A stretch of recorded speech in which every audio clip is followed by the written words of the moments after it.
Hi flyers, and welcome to the part 2 of our Google Search Console training. Your instructor once again is Kehinde Oyerunke Oshoba, a principal trainer at the Google Toda Digital Academy. All right, so this is the analysis of the Google organic search traffic under the Google Search Console.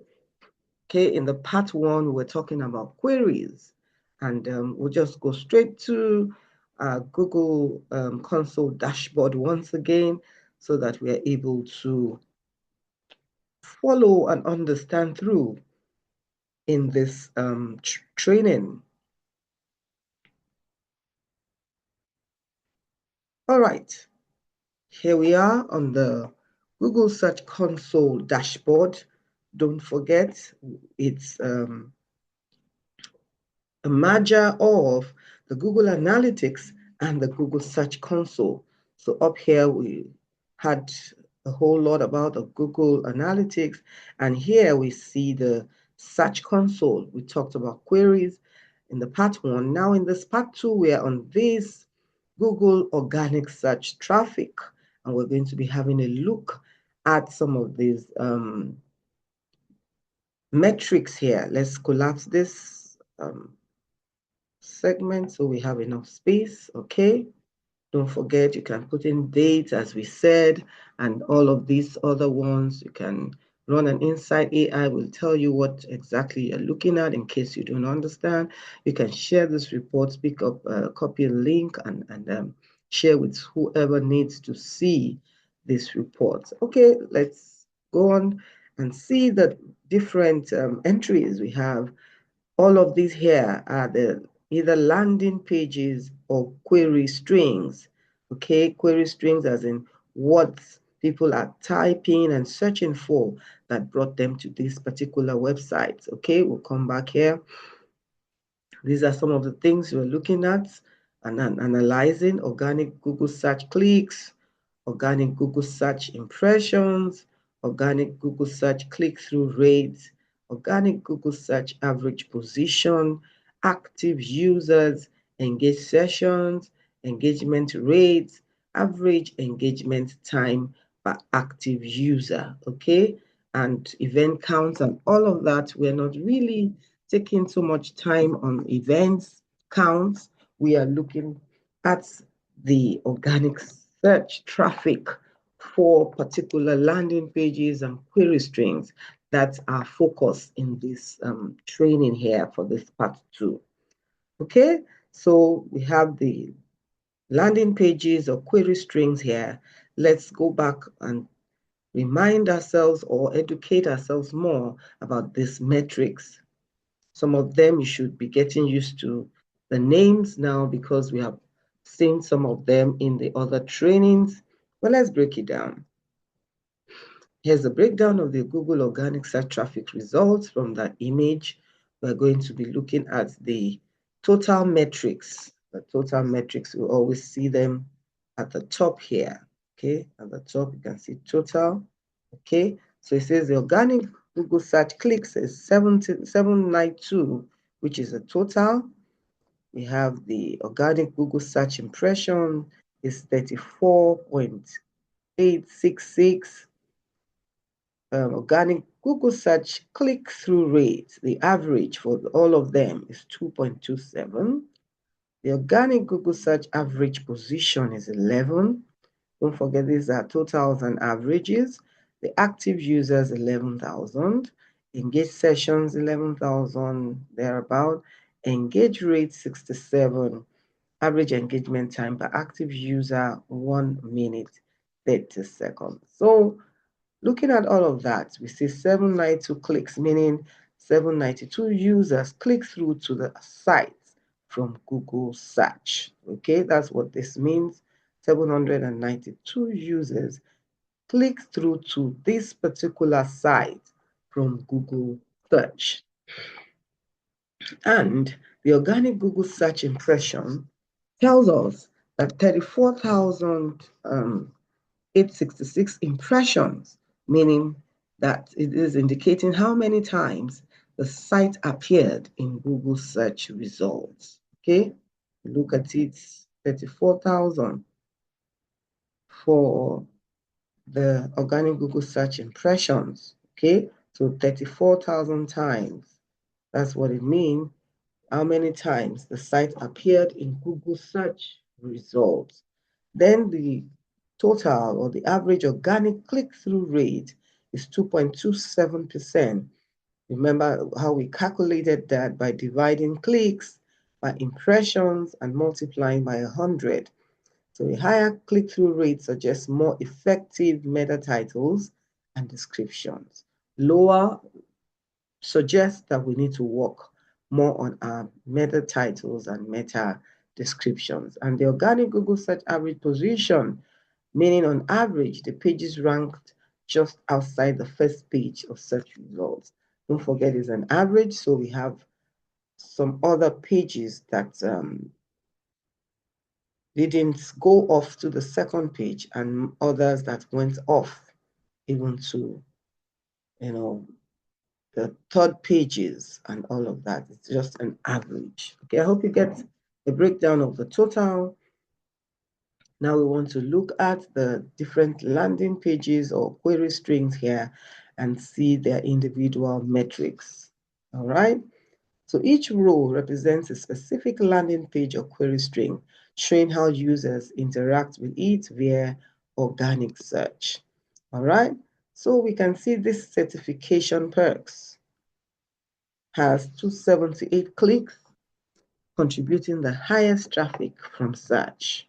Okay, it's contributing the high, look at it here, the certification packs is having the highest clicks from all of the searches. Okay, the highest clicks from all of the searches. And it's having 6,353 impressions. The click-through rate is 4.38%, which is relatively higher, indicating good relevance or appealing meta tags. I hope you catch that. Okay, when the click-through rate is high, it means that there is the content is of good relevance to what people are searching for, or the meta tags are actually quite catchy and appealing. Okay, the average position is 9.0, and it means it's appearing on the first page, making it more visible and driving clicks. So that's, I hope you understand that. Okay, the certification perks, yes, that's it. So this is another one which already breaks it down. Some of them are the landing pages, like we said, and some are the query strings. So this is another one. It says the clicks are 221 clicks, impressions 8,000, slightly higher visibility, but a lower click-through rate. And the average position is 12.17, indicating room for improvement in ranking. Okay, the click-through rate is slightly lower, impression is higher, so it's telling us that there is some work. And then the average position in the Google search is 12, which is not on the first page. So that is telling us that there is room for improvement in ranking. Okay, the price portal is another one. The clicks are 79, impressions 4,000. Click-through rate is low despite the good impression. So this just suggests the meta title and description may need optimization, although it's ranking on the first page, but better targeting could improve engagement. All right, this is another page. Several entries for store policies, frequently asked questions highlight moderate clicks and impressions. These pages could benefit from better targeting long tail keywords for frequently asked questions to improve the click-through rate. So what it's saying there is that the clicks are low for that page. What's that page again? Okay, store policy pages or frequently asked questions. Okay, Yeah, here we are. Frequently asked questions. So the clicks are low, impressions are a bit high. It appears on the second page. Okay, no, this is the organic click-through rate, and this is the average of the Google search average positioning. Okay, so that's it. It says there to improve that, we should target. We should use. Says these pages could benefit from better targeting long tail keywords or frequently asked questions to improve the click-through rates. So, for each of the pages, we should have long tail keywords. So that's the advice, to better target it with a long tail keyword for the frequently asked questions. Okay, so this is a sign-in page. It's also very low. The clicks are low. They're not really clicking on it, even though the impressions are high. The click-through rate is rather low as well. So this suggests a need to optimize the intent for the users landing on this page. So it may be just for signing in, but people are going there, or they're not really understanding what to do there or something like that. So there has to be a way to further optimize the intent, okay, for this particular page. There's another page there, Google Plus redesign pages. These pages show low traffic. It's just 5 clicks and less than 500 impressions. So what we could do, if these pages are not performing, they may need to be reevaluated for keyword focus or content relevance. Same here for the sign-in, all right? So the engagement metrics is an interesting part to always look at. This is the engagements, engaged sessions, engagement rate, average engagement time per active user. So the total shows that the engagement rate is 67.81%. And the average engagement time per active user is 1 minute, 30 seconds. Okay, so let's see metrics. So it says, yes, the engagement rate is 67 overall, showing that most users are interacting well with the content. It's a high rate, okay? And it even shows in the average engagement time per user. That means what time each of the users are spending on a particular page. So this is 1 minute, 30 seconds overall, indicating decent time spent on the site. Some pages show zero engagement, suggesting possible issues with relevance or functionality. Zero engagement means nobody is actually interacting with that page. So maybe it's not relevant to what people are searching for, or something else may be targeted, okay, to make such pages. Let's see some of the pages showing zero engagement. Is there any engagement rates?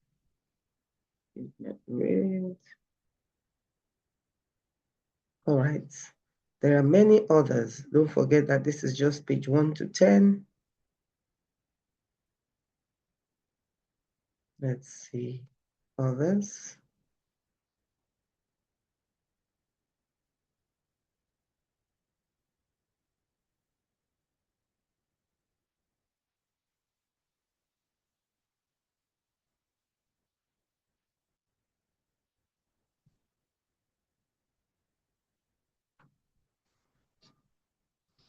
Okay. Excuse me. So you can see several other showing engagements here. Some are even 100%, 40%, 42, 72. This figure is an average of the engagement rate. All right. So that is a simple brief on the landing pages, the simple brief on top landing pages breakdown, and what to do with each of them. So what are the insights and recommendations? Because while we are checking these, is to be able to know if to tweak the SEO strategy for our blog posts or for our different pages. So We focus on high click-through rate pages, okay? Optimize and expand content on top performing pages like the certification packs to maintain the momentum and improve rankings further. So once you see that page has a high click-through rate, then expand the content more and keep it going. Improve momentum and so that it will improve even the rankings. You know, see, maybe you had some you can add videos, you can add guides and everything else that will make the page to continue to be interacted with. That's what you do with the focus on high click-through rate pages. What do we do when we see low click-through rate pages? We improve them. We review the meta titles, we improve the description for pages like the price portal, we improve on their descriptions and meta description and the titles to increase their attractiveness in the search results. Okay, let's look at that price portal again and see. Okay, the price portal has a very low CTR, click-through rate. Yes, you can see it here, 1.88. So it has a lot of impressions. And don't forget what we did when we're talking about the Google Analytics and the others. Anytime you say high impression, shows that people are interested. But when you now see a low click rate or something, then you know that something is wrong. Maybe the meta description is not, really taking them there, or the title or something. Okay, something is way off. And so this is what the recommendations are. If you see a low CTR page, review the meta titles, improve on the meta description for the pages to increase their attractiveness in the search results, so that when it shows up, people who are more interested and they want to click to it. Okay, target long tail keywords. So for frequently asked questions and policy related pages, target niche keywords with less competition to capture more specific queries. All right, look for long tail keywords that have less competition for those pages, frequently asked pages, policy related pages. Sometimes some people don't even bother with the SEO of these policy related pages. So it just shows it encourages us to also have keywords for those pages. Then the engagement optimization, analyze pages with low or zero engagement to ensure they meet user expectations and provide actionable content. Okay, because when the engagement rate is low, it means that they didn't really find anything to engage with or to stay there. So that's why the recommendation is to ensure that they meet user expectation. The pages or the blog post should resonate with what people are looking for, the search intent, okay, so to speak, and provide actionable content. All right, as we round up, if you've been following, you'll see that there's some similarities in what we did in the Google Analytics and the Search Console. So we talked on the Google Organic Search Traffic Analysis, and we also dealt with the Traffic Acquisition Report in the Google Analytics. What's the big difference there? Let's just quickly look at that as we round up. So in the Google Search Console, Organic Search Traffic Analysis, which is what we just did, and the Google Analytics Traffic Acquisition Report, which is what we did under the Google Analytics. What's the purpose for this Search Console Organic Search Traffic Analysis? This just focuses only on Google search traffic, the SEO performance. Meanwhile, what we did earlier analyzes all traffic sources. Okay, it was not just the organic. It looked at the SEO, the direct, the social, the paid ads, and referral, if you remember. And the data type under the Google Search Console, the Organic Search Traffic Analysis provides search performance metrics, clicks, impressions, click-through rates, average position. But under the Google Analytics, it shows where the visitors are coming from. Okay, just that. the organic search, paid, direct, and all of that. Then the keyword insights under the Google Search Console, it shows us queries, which are the keywords that actually drive traffic to your site that people are clicking on to get to your site. But the Google Analytics does not show keyword data due to Google's privacy restrictions. Then the user behavior, the Google Search Console tracks pre-click behavior, how users find your site on Google. Meanwhile, the Google Analytics Traffic Acquisition tracks post-click behavior, what users do after landing on your site. Okay, then the traffic source focus for the Google Search Console, only Google organic traffic is shown, no data on social, paid, or direct. But for the Google Analytics, the traffic source includes all channels. Okay, now where do we find the Google Search Console? If it is linked, we find it in the Google Analytics report Search Console queries, only if linked. And then the Google Analytics reports under acquisition, we see the traffic acquisition. All right, so what are our key takeaways? Use Google Search Console to analyze SEO performance, keyword rankings, and search visibility.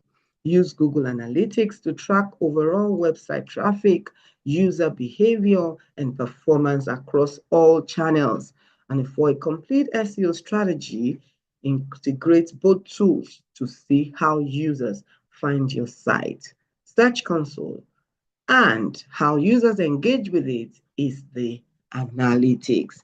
I hope you have learned something in this topic on the Google's introduction to Google Analytics and introduction to Google Search Console for SEO content writers. Thank you once again for staying with me on this lecture, and this ends our topic on the introduction to these two powerful tools. I'll see you in the next one. This is your instructor once again, Kehinde Oyeronke Oshoba, Principal Trainer. Thank you.